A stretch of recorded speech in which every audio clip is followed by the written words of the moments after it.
Bonjour et bienvenue à Hockey le Magazine. Ici Denis Gauthier, accompagné de mon co-animateur Jasmin Leroux. Jasmin, tu as de quoi de spécial pour nous cette semaine? Oui, tout à fait, Denis. On va rencontrer les Canadiennes de Montréal. On va vivre une incursion au cœur de cette équipe qui progresse au niveau de la Ligue canadienne de hockey féminin et qui se fait son chemin au niveau du paysage sportif montréalais. Ça va être dans quelques instants qu'on va vous présenter cela. Et moi, je vous reviens avec des produits d'hygiène dans la chronique équipement.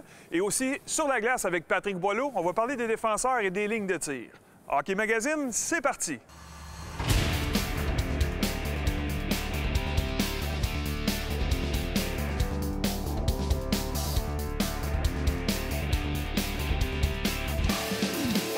Hockey le Magazine, en collaboration avec Hockey Québec, le leader du développement et de l'encadrement du hockey au Québec. En 2015, les Stars de Montréal, qui existaient alors depuis 2007, ont vécu un changement majeur. Après les Stars, place aux Canadiennes de Montréal, maintenant affiliées avec le grand club. Nous sommes allés à leur rencontre pour découvrir cette équipe qui ne fait que grandir dans le paysage sportif montréalais. Mais c'est sûr qu'avec le rebranding qu'on a fait avec le partenariat avec le Canadien, écoute, je pense que c'est quand même la plus grande marque au Québec, le Canadien. Fait que pour nous, d'être capable de prendre le nom des Canadiennes, les gens ont compris tout à fait qu'on était vraiment la Ligue puis l'équipe professionnelle ici au Québec. Puis ça a pris de l'ampleur à cause de cette visibilité-là, puis aussi de leur aide du coup côté marketing aussi. Puis je pense qu'on a tranquillement aussi bâti l'organisation à bouche à oreille aussi. Fait que c'est un peu un travail des deux bords pour que les Canadiennes prennent de l'ampleur. Mais c'est clair que c'est tout un projet de bâtir une ligue professionnelle pour les femmes. On sait que c'est un projet on le fait depuis 10 ans, mais on dirait que c'est vraiment un projet de 20 ans. Alors, quand tu vois l'évolution que l'hockey féminin a faite dans les dernières 10 années, c'est quand même exceptionnel. Puis avec la Ligue canadienne de hockey féminin, on a toujours voulu que nos joueuses ont la meilleure place pour jouer, qu'on crée des clubs où ces filles-là peuvent mettre en vedette et en valeur le jeu qu'ils jouent puis les équipes qu'on a. Alors, je pense que c'est vraiment incroyable ce qui a été bâti dans les dernières 10 ans avec la Ligue canadienne de hockey féminin. Puis on a les meilleures joueuses quand même au monde dans notre ligue. Et on le voit dans chacun des match-ups maintenant. On a vraiment des bonnes équipes. C'est vraiment le fun de regarder ce type d'hockey. L'hockey féminin est vite, c'est rapide, il y a beaucoup de buts. À notre niveau, c'est ça, on a des jeunes filles et des jeunes garçons qui viennent à des matchs, puis écoute, ils ont des yeux ouverts d'eux-mêmes pour rencontrer Marie-Philippe Poulin, pour connaître quelqu'un comme Anne-Sophie Betté. Alors, pour eux autres, ça devient vraiment des idoles. Puis, on voit aussi qu'ils sont capables de partager leur amour pour le sport, puis leur connaissance aussi avec nos cliniques, puis nos camps pour jeunes. Alors, on essaie vraiment d'inspirer ces jeunes pour imaginer l'avenir qu'on peut avoir, puis aussi pour nous autres de le créer ensemble. Je pense qu'avec la Ligue canadienne de hockey féminin, on vient juste de nommer un nouvel commissaire, Jana Heffer, qui a quand même un package d'expérience dans le game, vient juste d'être introduit dans le Temple du Renom. Fait que c'est vraiment quelqu'un qui connaît l'hockey, qui connaît aussi la réalité de nos joueuses. Fait que je pense qu'elle est bien positionnée aussi de voir comment on peut aller dans l'avenir de continuer de bâtir en effet une ligue professionnelle pour les femmes, d'essayer d'attirer plus de partisans. C'est toujours là l'enjeu principal, c'est d'être capable aussi de créer un business puis de mettre en valeur ces joueuses-là dans des places comme la Place Belle, dans le match des étoiles. Alors, ça serait de vraiment mettre en valeur ces grands événements de la Ligue, puis aussi nos broadcast deals, alors nos partenaires broadcasting, ça devient très important. Nos streaming, toutes nos plateformes, vraiment d'avoir des eyeballs sur l'hockey féminin puis nos joueuses. Les Canadiennes de Montréal comptent sur 4 Coupes Clarkson dans leur histoire. Et après avoir perdu au premier tour des séries en 2018, gageons que l'équipe aura pour objectif de ramener la Coupe au Québec en 2019. Et avec l'aide des partisans, tout est possible. Jasmin Leroux pour Hockey le Magazine. Cette semaine, à la question quiz. Ancien membre des Nordiques de Québec dès leur début dans l'Association mondiale, Alain Côté a été repêché aussi par une équipe de la Ligue nationale. Quel club de la Ligue nationale l'a repêché lors de la séance de sélection de 1977? Est-ce que c'est A, les Bruins de Boston, B, le Canadien de Montréal ou C, les Islanders de New York? La réponse après la pause.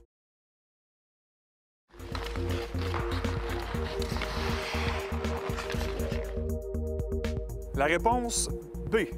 Ironie du sort, c'est le Canadien qui l'a repêché dans la Ligue nationale lors de la séance de sélection de 1977. Il avait été un choix de 3e tour, le 43e au total. Il avait toutefois préféré se joindre aux Nordiques de l'AMH, qu'il avait repêché en 5e ronde de la même année. Il était demeuré associé aux Bleus lors de leur transfert dans la Ligue nationale quelques années plus tard. En 802 matchs avec Québec, AMH et Ligue nationale incluse, Alain Côté a obtenu un total de 120 buts et 328 points. On s'est récemment entretenu avec lui dans le cadre du segment « Mon parcours au hockey mineur ». Mon parcours au hockey mineur, moi, j'ai commencé à 10 ans à jouer au hockey parce qu'on n'avait pas de classe moustique, atome, novice, peu importe. Ça a commencé à Pee-Wee chez nous à Matane. Et puis, on prenait les 120 joueurs Pee-Wee, puis on les divisait en 8 équipes. Puis c'était comme ça que ça fonctionnait. On jouait une fois par semaine, puis on pratiquait de temps en temps, pas souvent. Ça jouait pour la paroisse, ça jouait pour la ville. Là. On avait, c'est ça, fait que c'était toute la gang, les jeunes de la ville. Mais on jouait beaucoup sur les patinoires extérieures. On était là chaque jour. Là. Le hockey mineur, oui. D'autres, c'est notre tournoi à Matane. On l'appelait ça le tournoi du maire à ce moment-là. Fait que c'était un tournoi de toutes les équipes. Il y avait des. Et puis, j'avais joué. On avait joué contre, je pense, c'est Dalhousie, qui avait toujours des bonnes équipes qui venaient nous voir aussi, puis tout ça. Puis, mon coach ne m'avait pas débarqué du match. Fait que j'avais joué tout le long du match. Fait que, à la fin, j'étais pas mal fatigué, il faut dire. J'ai eu une progression qui a été constante, une progression qui a été là. Puis, j'ai joué mon junior B à 16 ans, j'ai été repêché, j'ai commencé à 17 ans junior majeur. Ça a été peut-être un peu difficile au début du junior majeur, je ne jouais pas souvent, tout ça, mais à un moment donné, j'ai pris mon envol. Puis, après ça, j'ai été repêché par Québec et Montréal dans l'AMH Québec, puis dans la Ligue nationale Montréal. Moi, la leçon que j'ai apprise, c'est sûr que c'est une leçon d'équipe, en fin de compte, parce qu'à un moment donné, à Matane, à un moment donné, on avait des... on s'était regroupés pour faire une équipe, il y a un pick-up, comme on le dit, tout ça. Là. Fait que là, à un moment donné, on s'est regroupés, toute la gang ensemble, puis on a fait 1 ou 2 tournois, dont un à Sept-Îles, puis un autre à Dalhousie. Puis finalement, on a vraiment eu du succès ensemble, en faisant ça. Fait que, tu sais, ça a été une belle période, si tu veux, où on s'entraînait ensemble, on se pratiquait ensemble. Puis l'autre chose, c'est qu'on s'entraînait, je me souviens tout le temps, à 6h30 le matin, 6h le dimanche matin. Fait qu'on allait cogner à la porte du gérant de l'aréna pour qu'il nous donne les clés pour qu'on puisse rentrer dans l'aréna pour faire notre pratique vers 6h, 6h15. C'est ça qu'on fait. Je te dirais, moi, mon joueur préféré, c'était Bobby Orr. C'est vraiment... Puis pour le Canadien, j'aimais beaucoup Jean Béliveau aussi, parce que c'était comme 2 numéros 4, je ne sais pas pourquoi. Mais c'était vraiment deux personnalités qui étaient fantastiques, en fin de compte, puis que c'est vraiment des bons joueurs de hockey. Puis jeunes aussi, je suivais beaucoup le Canadien, évidemment, parce que c'était l'équipe qu'on avait à la télé, mais vraiment, là, le Canadien, c'était l'équipe qu'on aimait voir. Là. Mon premier match, moi j'ai joué 2 ans dans l'AMH avant, puis après ça j'ai joué puis honnêtement, je me souviens plus de mon premier match dans l'AMH parce que les Nordiques de Québec m'avaient rappelé de la Ligue américaine, ce que j'étais, puis j'ai joué dans l'AMH, là, il y avait, mettons, Québec qui avait gagné la Coupe AFCO l'année d'avant. C'est eux autres qui jouaient contre les Étoiles de ça. Fait que mon premier présence sur la patinoire, c'était aux côtés de Gordie Howe. Fait que ça restera toujours marqué dans ma mémoire. Moi, j'étais gaucher, lui était droitier. Puis je pense qu'il m'a dit « Hi kid », ça a fini là. Mais tu sais, c'est une game un peu hors concours, dans le sens que c'était une game pour le plaisir et tout ça. Fait que t'es un peu nerveux. Moi, le conseil que je donne, c'est de bien s'entraîner. C'est sûr qu'il y a un talent qu'il faut, mais tout ça, mais de bien s'entraîner, puis d'être persévérant. OK? Ça, là, s'il veut un jour aller dans la Ligue nationale sur nous-mêmes, il faut être persévérant, puis monter les échelons un par un, puis après ça, à un moment donné, il arrive toujours de quoi à ceux qui sont persévérants sur la patinoire et à l'entraînement. Après la pause, on s'entretient avec la nutritionniste sportive Ève Crépeau qui va cette fois nous parler du végétarisme et du végétalisme dans le sport.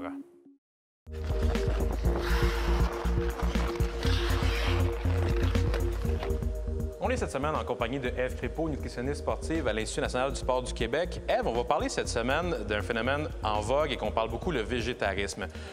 Question fondamentale d'abord, est-ce que pour un sportif, c'est possible d'être végétarien? Absolument. Oui. Ça, c'est la question que tu te fais souvent poser, je suis certain. Toujours, toujours. Les gens sont inquiets, en fait. Puis, comme tu dis, c'est quelque chose de plus en plus à la mode. On en parle beaucoup. Puis, les athlètes sont intéressés par ça, mais est-ce que ça va affecter ma performance ou non? Donc, oui, c'est une question que je me fais beaucoup poser. Bien, justement, on aborde un petit peu la performance. Si on se ramène vraiment pour un jeune adolescent et non pas pour un adulte, est-ce qu'il y a des besoins en protéines qui ne sont pas dans le végétarisme, qui deviennent fondamentaux ou on peut toujours les substituer? On peut les substituer. C'est sûr qu'il faut faire attention. C'est parce qu'un jeune qui est en croissance a besoin, oui, de protéines, mais de toutes sortes de choses, d'une alimentation variée qui va combler ses besoins pour la croissance et pour le sport. Donc, il doit faire attention à ses choix alimentaires.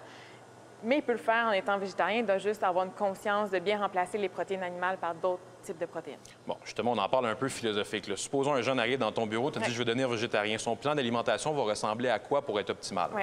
Mais moi, ce que je veux m'assurer, c'est qu'à chaque repas, il y a une source de protéines végétales. Puis en fait, les protéines végétales sont incomplètes comparativement aux protéines animales, mais il y a moyen, en mangeant des protéines végétales, par exemple dans les haricots noirs, dans les haricots rouges, dans le riz, dans les produits céréaliers, dans toutes sortes de produits, d'aller combler ces protéines-là incomplètes pour que ça devienne complet et que finalement, ça réponde à tous ses besoins. On a parlé de végétarisme un peu. Il y a une branche également dans toute cette famille-là qui est le végétalisme, qui est encore plus restrictif au niveau des choix alimentaires. Est-ce que celle-là devient plus compliquée encore ou c'est la même réponse encore? Il y a toujours moyen de... Il y a toujours moyen.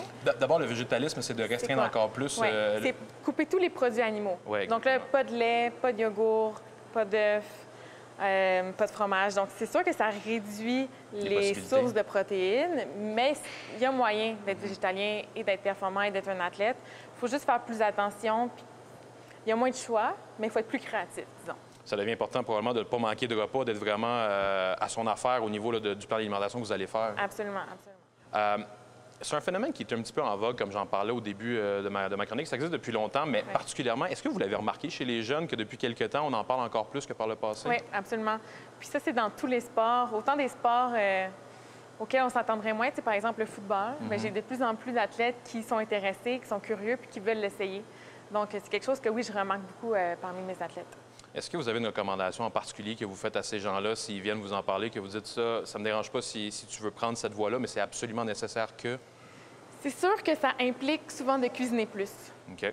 Ce qui n'est pas une mauvaise chose, en fait, ce qui est très bien. Ça prend de la motivation, par exemple. Oui, mais ça prend de la motivation. Les athlètes, c'est pas toujours ceux qui vont le plus cuisiner, justement parce que ils manquent de temps, tout ça. Mais quand je deviens végétarien, j'ai comme pas le choix de développer de nouvelles recettes, d'essayer de nouvelles choses. Donc, c'est un conseil que je donnerais. Bien, on va souhaiter bonne chance aux gens qui veulent prendre cette voie. Merci beaucoup, Ève. Ça me fait plaisir.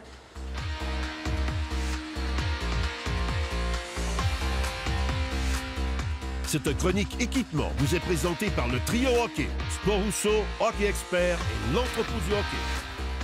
Bienvenue à cette chronique équipement. Je suis toujours accompagné de notre spécialiste hockey, Éric Dupont, qui cette semaine va nous parler d'un sujet qui parfois peut être délicat, mais très important. On va parler d'hygiène. Parce qu'on sait, soit à la maison ou dans la chambre de hockey, l'hygiène, c'est primordial. Exactement, Denis. Des fois, tu arrives à la maison après une défaite, tu ne veux pas tout le temps défaire ton sac de hockey. Mais c'est vraiment important de prendre le temps de vider son sac, de le faire sécher et de le laver autant comme tes vêtements que tes draps de lit. Évidemment, Captodor est la référence maintenant dans le marché en matière d'hygiène.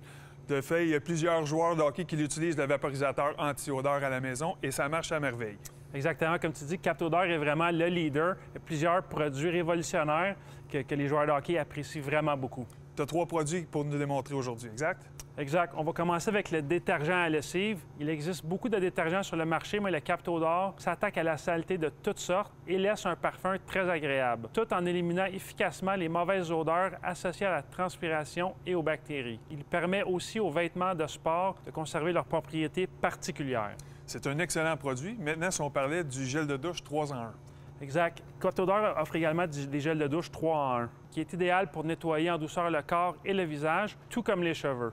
Conçu pour une utilisation quotidienne, il élimine les odeurs associées à la pratique des sports et possède un pH similaire à celui de la peau. C'est un produit également qu'on peut utiliser après le gymnase ou même une bonne session sur la patinoire.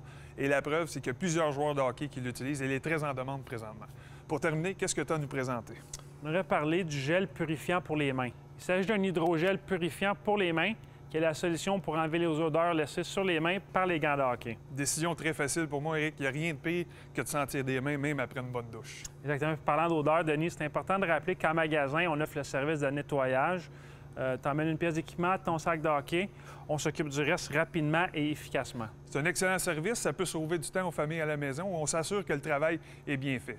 Maintenant, moi, si j'avais le goût de le faire à la maison, est-ce que tu aurais quelques conseils à me prodiguer? C'est très important à la maison de prendre le temps de bien aérer son équipement. Dans une pièce avec une bonne aération qui ferait à l'équipement de sécher entre les utilisations. Surtout sortir les semelles des patins et bien essuyer les lames, ça va prolonger la durée de vie de vos patins. Très intéressant et je suis convaincu qu'il y a plusieurs mamans à la maison qui sont contentes d'entendre parler de ces produits-là, évidemment. La semaine prochaine, tu vas nous revenir avec d'autres choses. La semaine prochaine, on va parler de sacs de hockey. Parfait. Merci beaucoup, Eric. Et nous, on se retrouve la semaine prochaine pour une autre capsule équipement. Hi, I'm Andrew Shaw. You're watching Hockey Le Magazine on RDS.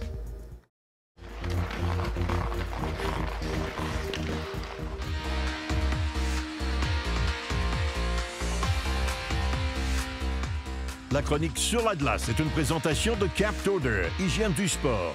Captodor passe à l'action.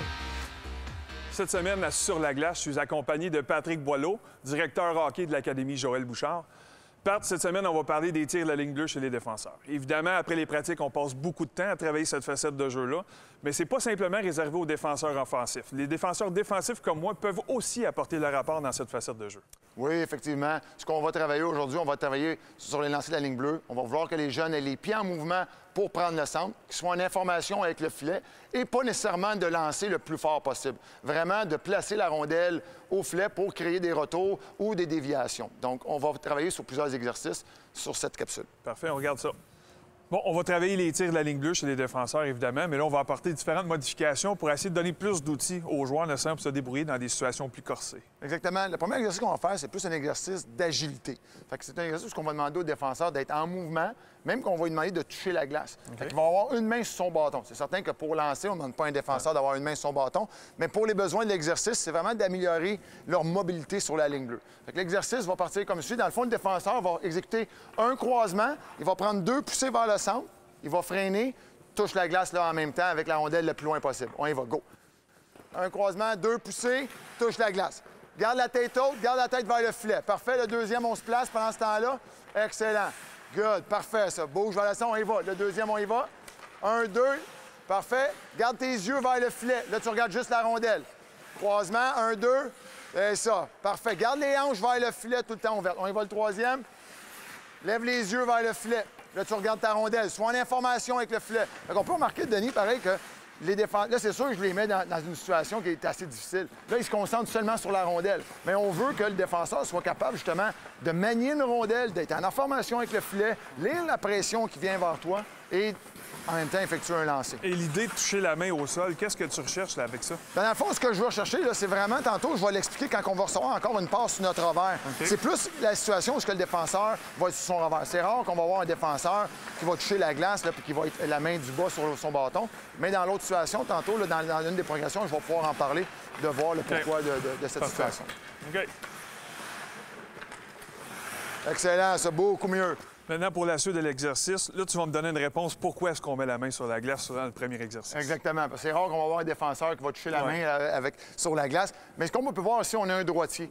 Le droitier, très souvent, qu'est-ce qui arrive? Si on parle d'un jeu de puissance, ou même à 5 contre 5, on voit souvent les défenseurs sont collés sur la bande parce qu'ils veulent justement pas, disons, je suis un gaucher, je veux pas recevoir la rondelle sur mon revers. Mais il faut développer cette habileté-là d'être capable de recevoir des rondelles ici. Fait que comme on peut voir, mon défenseur, là, il est à un bâton de distance de la bande. Il va récupérer cette rondelle-là, un croisement, et prendre un tir. Par la suite, ça va être des gauchers qui vont le faire, mais ça va être le même principe. OK, on y va, go, hop, rapidement, vers le centre, lance. Excellent, on y va, go, hop, ouvre les hanches, chute, lance. Pas de maniement, pas de maniement, on y va, go, un croisement, hop, on fait tout le temps du maniement présentement. Encore un maniement, OK? On veut essayer de ne pas avoir de maniement, les gars, pas de maniement. Good. Amène ta rondelle, pas de maniement.